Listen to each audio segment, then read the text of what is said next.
Bonjour tout le monde, j'espère que vous avez passé une bonne semaine. Mon message d'aujourd'hui est basé sur l'effusion de l'esprit. L'effusion de l'esprit, c'est quand Dieu vient reprendre le Saint-Esprit sur nous.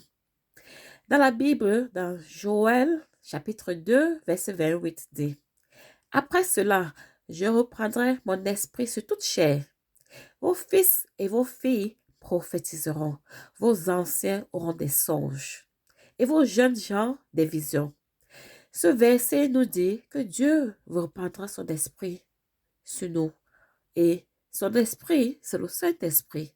Et grâce au Saint-Esprit, nos enfants vont prophétiser et nos vieillards auront des songes et les jeunes gens auront les visions. Donc, le Saint-Esprit sera notre guide, celui-là qui est là pour t'aider. Donc, quand le Saint-Esprit vient sur toi, il vient pour t'aider. Et t'aider aussi à comprendre le monde spirituel.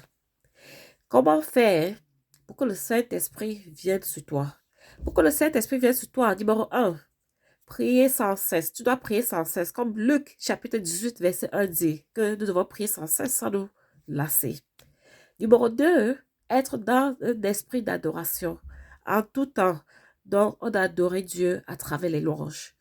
Numéro 3, être disposé.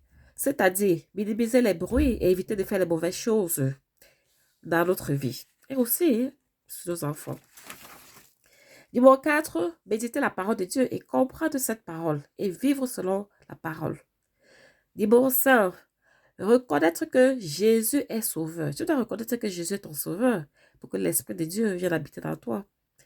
Donc, quand Dieu viendra reprendre son Esprit Saint, qui est le Saint-Esprit, rien que ceux qui sont disposés,